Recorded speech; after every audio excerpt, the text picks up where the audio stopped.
I'm finishing my presentations. We are finishing our part here. We are flying back to Warsaw. I would like to show you something that some things that we are working on with Krzysztof in the company, the Polish company apart from the university. And this is the most important part here is this use space concept. I will tell you later. I will tell you later a little bit about that. So I will present you. I also presented this presentation 2 weeks ago on this event in Kharkiv. I told you about the NATO advanced training course for drone development and deployment. It was put like that. I was the organizer there of this event. So, automatic and autonomous UAV missions, system demonstrator and testing ground for use case. That's what we are going to develop in the company. That name is JSW Innowacje.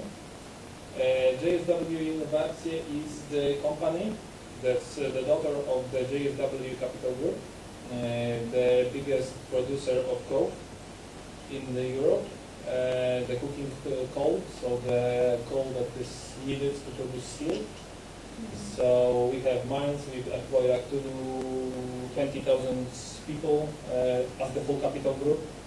And in that capital group there was a small, in this JSW Innowacje is the company that is responsible for research and development in the for the whole capital group. In the JSW Innowacje we have like 50 employees currently employed and working on different kind of research activities, mostly for the JSW Capital Group, so in the mining sector. But apart from that, there is a bunch of guys like us that are focused on autonomous technology. That's what we are going to do in that company. Here are the strategic areas of this JSW Innowacje Capital Group. So all of that is mainly focused to the mining sector because that's the main income of the whole capital group, and that's the purpose of the company that was settled there. But as a daughter of this company, of this JSW Innowacje, the company Hoki was established. So this is the company that we are working inside the structure of the JSW Capital Group. And we are focused on the autonomous technology. We are creating the part of the use case demonstrator, and we are creating the autonomous system for automatic inventory of the coal stocks that are in the mines and in the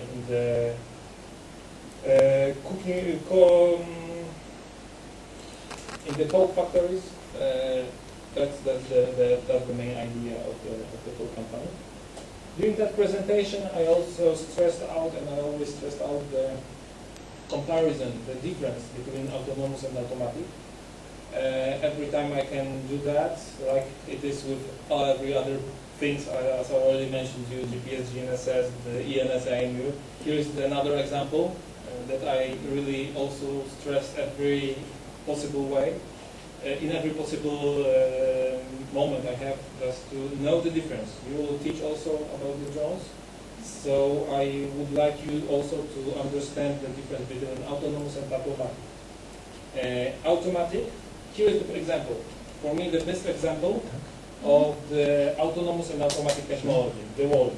If you have seen the movie, have you seen the movie, WALL-E? No.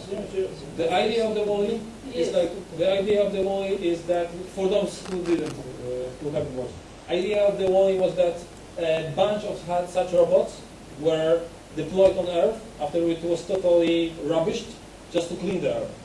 So the purpose of this robot was just to collect garbage and to clean the Earth.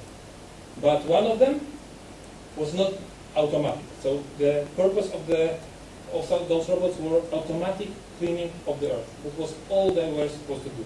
But one of them became autonomous. He began thinking. He became collecting something because he liked that, he liked this piece of rubbish he found interesting, so he collected the rubbish. He became intelligent, he became autonomous, he became deciding, he started deciding about himself. So when you think about difference between automatic and autonomous, think about the changes that happened in world, for example. And what I also stressed during such presentation is that autonomous, don't look at the autonomous as on terminators, as on the technology that is scaring people, because that's what most people see as the autonomous technology, the technology that will kill the humanity. But it's not that way. We think about autonomous as the technology that is intelligent, that can decide about itself, but every time we create something autonomous, we still need a person, the human being, that is supervising it. We can't leave the technology to live by itself. There always must be a person that is supervising it, or a bunch of people. That's the concept of the autonomous technology, of the autonomous system that is called the use space.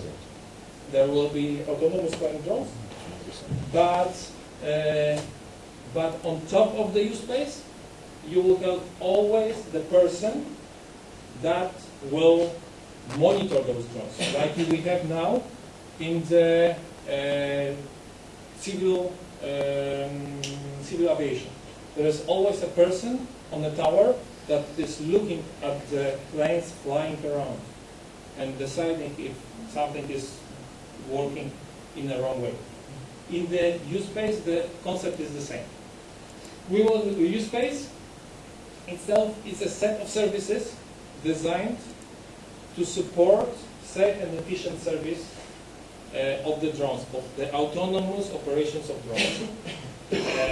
It was introduced in 2017 by CESAR, the whole concept.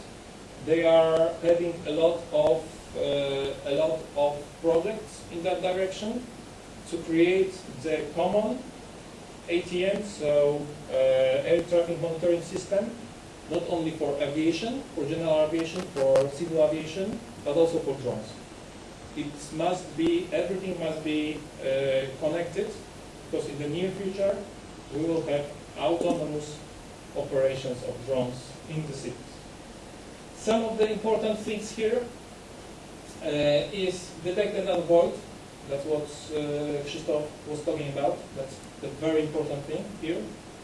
Deconfliction, so avoiding busy zones, avoiding accidents. So those are the algorithms that must be implemented in the services.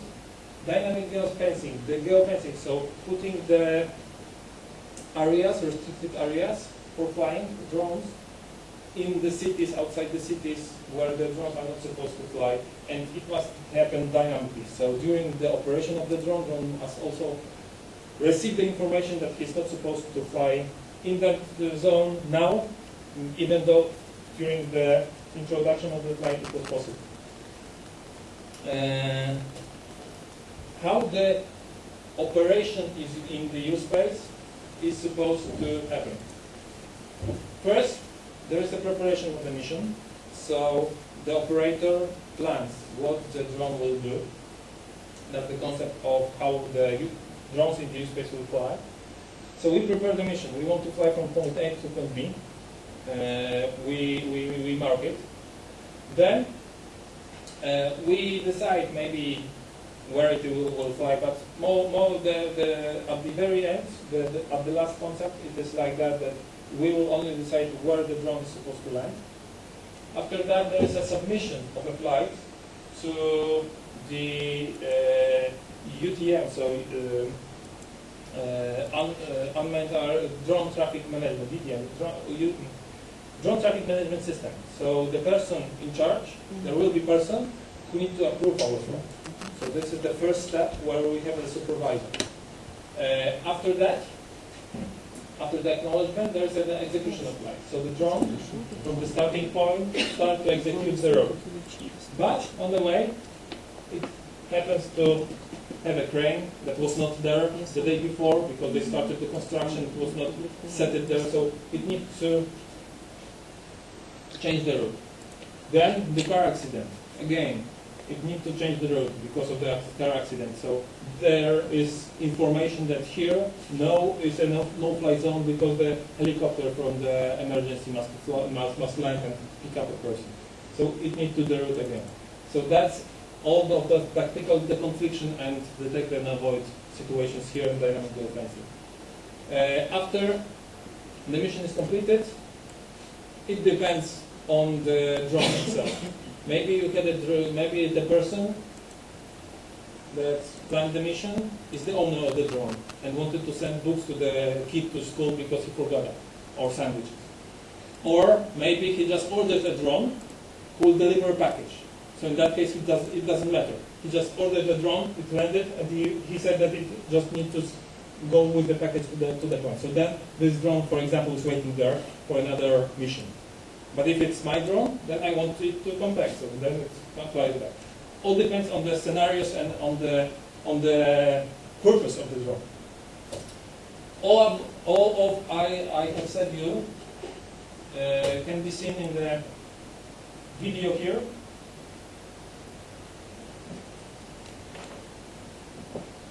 It is exactly prepared by the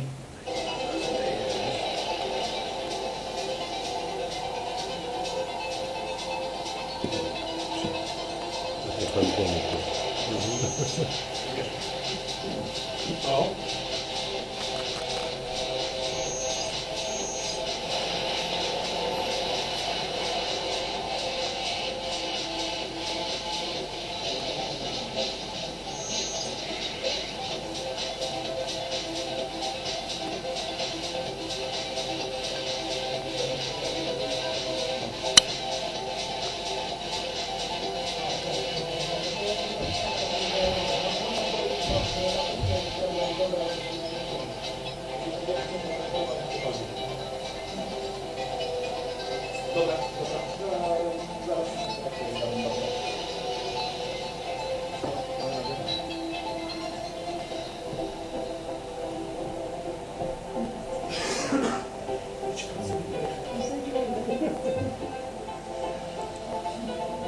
So that's the use space.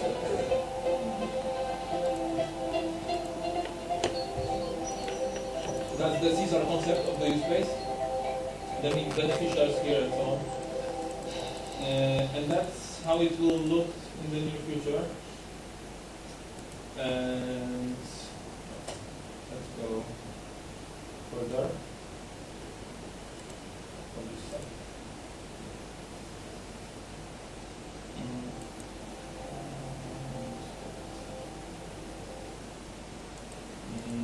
And now,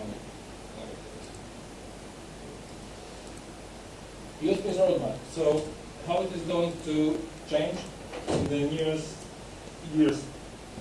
First thing is the possibility to register, identify, and geofence. So set up the areas that are not allowed to fly. It is supposed to be operational in the whole Europe in 2019. In Poland we already have it, and we will show it in our demonstrations later. And it is directly connected to the EASA regulations that are going to be also implemented in 2019. That's why it's the same date. Because in the EASA regulations framework for the whole European Union about how the drones are supposed to fly, it's the same. You need to register drone, identify drone, and you are not allowed to fly in some areas. Second level of use space are initial services. Here we will already have the drone traffic management system. We already have that in Portugal. We will implement it we will show it next month on our demonstration area. I will show you the demonstration area later. And we are starting to implement it. We are on the edge of testing. And Caesar expect to operate the drone traffic management system in 2022. The projects that CISAR had are set up in such a way that by the 2022, the drone traffic management system, so that's what I was talking here about, so the person who will supervise and acknowledge all the operations will be already there. That's the idea of the use case from the CISAR point of view. And the third are advanced services of the use case. So here we will have already the detect and avoid systems, the dynamic ground fencing, and so on and so forth. Some of those parts we are developing already, and we have written the proposal on one of the codes for the use case to develop the fully effective use case in the next months this year. So in Poland we have capabilities to have the level 3 this year, if we get the support, financial support. And here is the full service. So it is not written when they want to have that, but it is expected that for sure by our lifetime it will happen. Probably before I have read somewhere that they expect to have first full services in some cities like 2013 or something like that. They would like to have the model city with the use case service, full use case services. I have read that somewhere. So that's the roadmap, how they want to develop the use case, how we see the use case development. This is our call for this was the call for proposals when we wrote for which we submitted with some partners that are also in the eDrone project. So the idea is that we will provide all of the U3 services and some of the U4 services, as I told you this year in this proposal. And we are waiting for the CISAR decision on this code now. National Testing Zone for Autonomous Technology. It's something that we are, as the company, in charge of from the government. The government implied us as the leader of the autonomous technology in Poland. And we are establishing national testing zones for testing autonomous technology. First of the testing zone will be established, is already being established in one of the closed coal mines of our capital group. Here is just the scheme how it is going to work. There is the geofencing here, there are corridors to fly, there is the ADSB communication with the transponders, with the drones when they fly out of the zone, and then the drone traffic management system receives the information about that there is a possibility to fly with the emergency helicopters to that zone and see how the system interferes. For this testing zone and for all those use case services that we are already capable of, we created a consortium with whom we are working now on that. And you can also see that we have all of that services concerning the use case almost ready. We just need some final touch to have it work. First is the mission planner. We're planning the mission.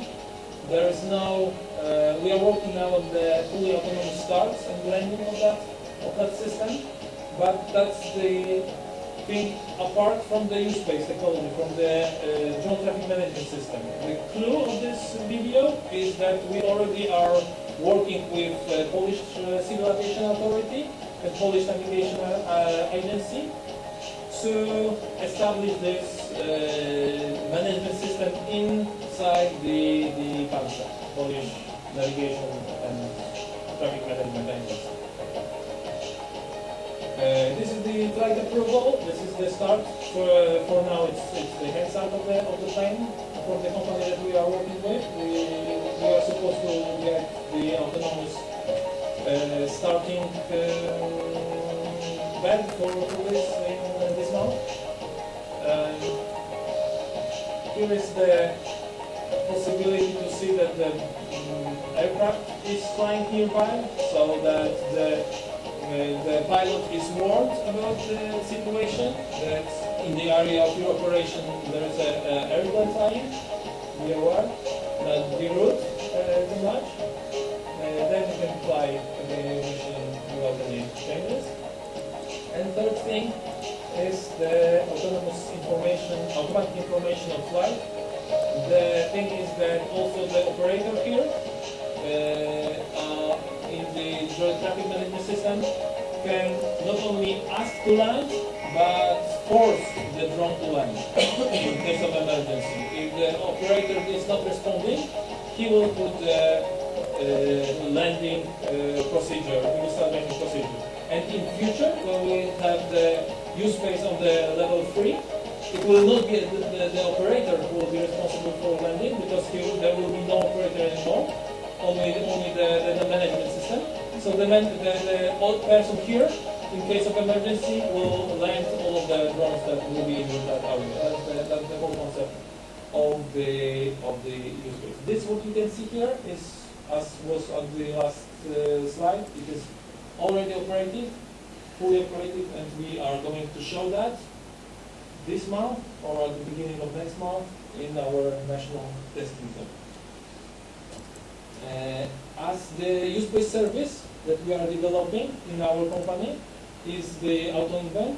So AutoInvent is the automatic spatial data acquisition for an analysis system for automatic inventory of stock of material resources in quasi-real time. The idea is that we will have the set of the automatic multi-sensor unmanned aerial system, where we will have fusion of data from lasers, from photogrammetry, maybe some other sensors.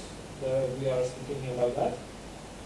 And we are going to have precision of positioning about 1 centimeter because of the differential RTK network connection, GNSS satellite connection, and TPS laser measurement. So it's the measurement from tachymeters that are used in the geodesy, where we will track the drone with the laser. So we will get the precise distance to the drone at the time, precise position of the drone. So that's the key features of the system that will improve the quality. And on top of that, it will be totally autonomous. It will be totally autonomous so that the person in charge will just push the button that he wants to have the report, not like that, just the report. I want to know how much coal we have. And he will get the response. Unfortunately, I can do it today, I will do it tomorrow because it's raining, or it's too windy. Or he will get the response, yes, in 2 hours you will have the report ready. And the system will start autonomously, fly autonomously, perform the mission autonomously, and on top of that, there will be the data, the servers that will do all the calculations by itself and produce the report that will be sent to email or be available online. That's the whole concept of the AutoInvent system. I mentioned about the EASA regulations, so that's another thing. We also applied for a grant with the partners from the eDrone to, on top of the eDrone, prepare the new testing, training facilities and testing equipment according to EASA regulations. Because in EASA regulations, it is the civil aviation authorities here. Oh, it's just a picture. Civil aviation authorities are supposed to prepare all the training material and all the e-platform for training the people how to use drones. That's the concept of the EASA. And we decided that we will do it for EASA, for CAAs. So we decided to submit to Erasmus Plus Knowledge Alliance the proposal. Here the consortium was mentioned to prepare the regulations, not the regulations, to prepare training material and training platform and training facilities to teach operators accordingly to the new rules of EASA. That's the concept of the. And we are still waiting for the results of this project. It is supposed to be by the end of this summer. The services of our company that we are, the other services that we are doing are concerning all kinds of the monitoring things. So the whole company is supposed to be the model company that will provide services accordingly to the use space concept as the priority. The future. Why we are doing that? Because we are looking to the future. We are not focused on today. That's why the company was established in the mining sector, and we are becoming the national leader of the autonomous technology. Because we are going forward and we are trying to do a lot of things at the same time. The future, it was already showed at the use space movie. They already took the concept from the Airbus. That's the concept of the urban mobility, urban e-mobility. So when you land, you can just purchase, you just can have the car sharing, no, maybe not car sharing, but road sharing platform. When you will just fly from the one place to another. This is the concept. It was already shown twice in the Geneva on the car fair. This is the second edition, and in the second edition, Airbus is already working with the Audi on the whole concept. All the technology you can see inside the car are working already. We were discussing the whole idea with the Airbus director of business communication, and he said that this is just the concept now. But it is the concept now, and they are not putting a lot of resources there, only because of the one reason.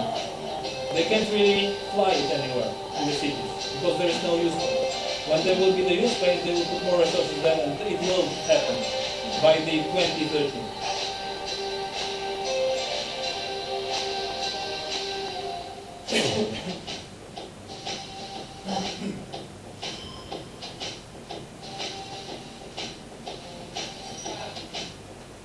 Okay, so that's the concept of the Airbus, how to use the use space.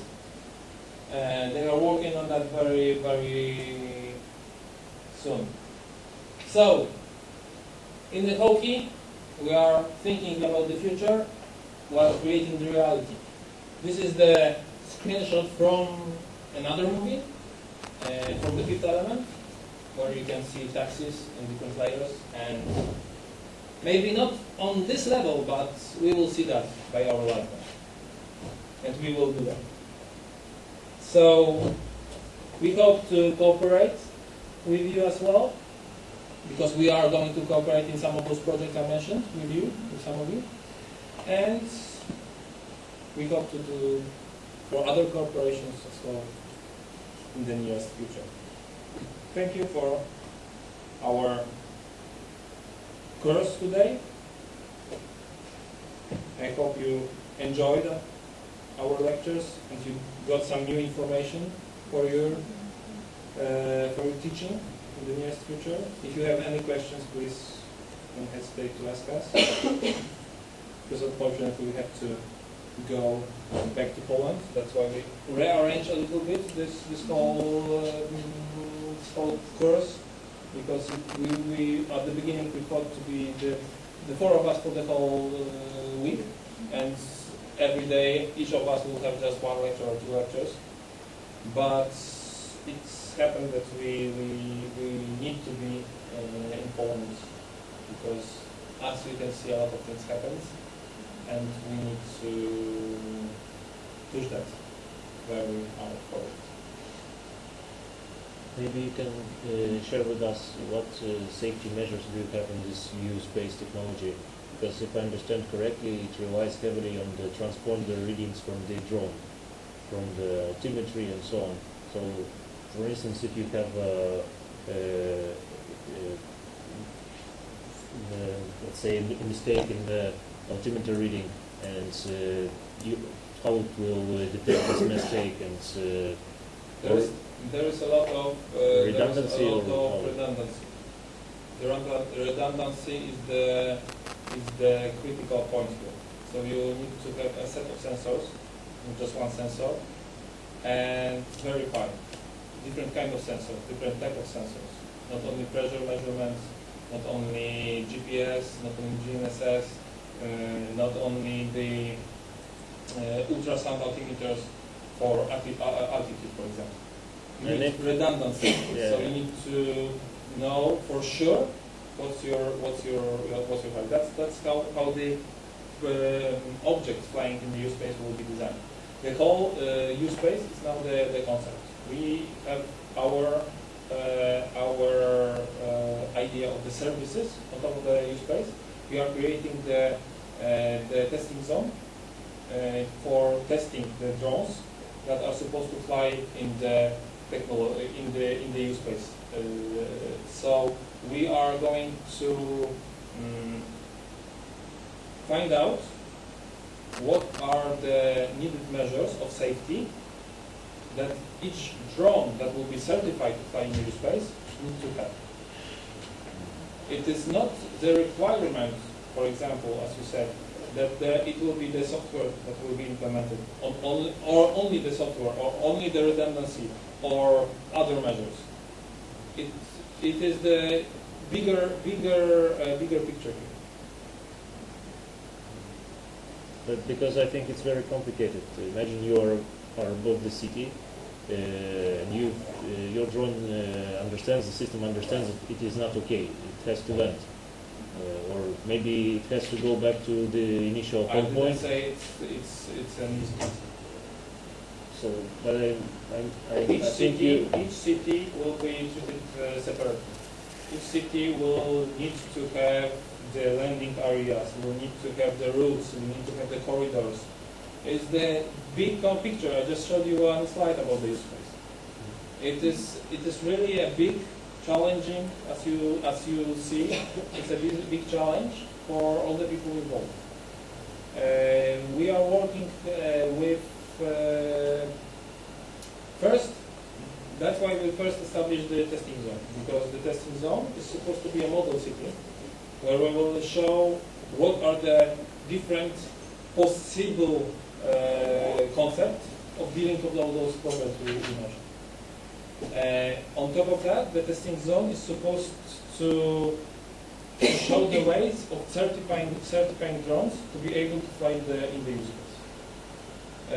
First of all, before any authority will allow drones to fly in cities, it will have to be sure that it is safe. So that's what we are doing here. We are trying to do it faster than all the other European countries to show that we have the capabilities in Poland to fly autonomously.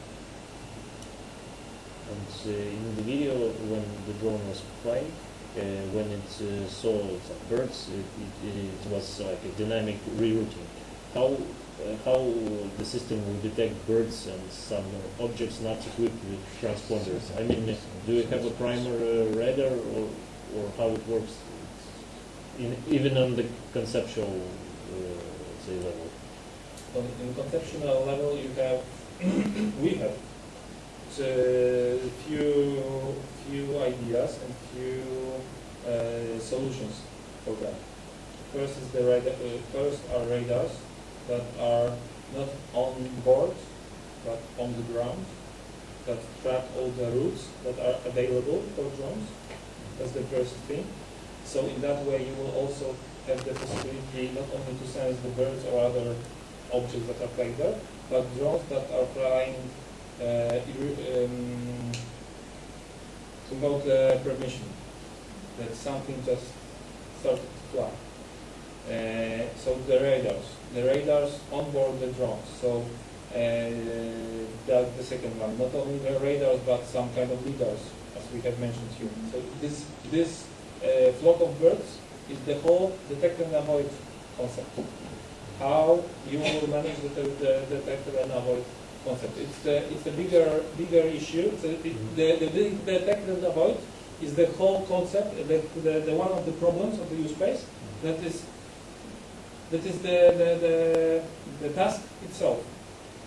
As you have seen, all of your questions are very good questions. That's good that you are thinking about that, because those are the problems that we need to cope with right now. Just to develop the proof that our solution is good, is safe. That's the whole idea.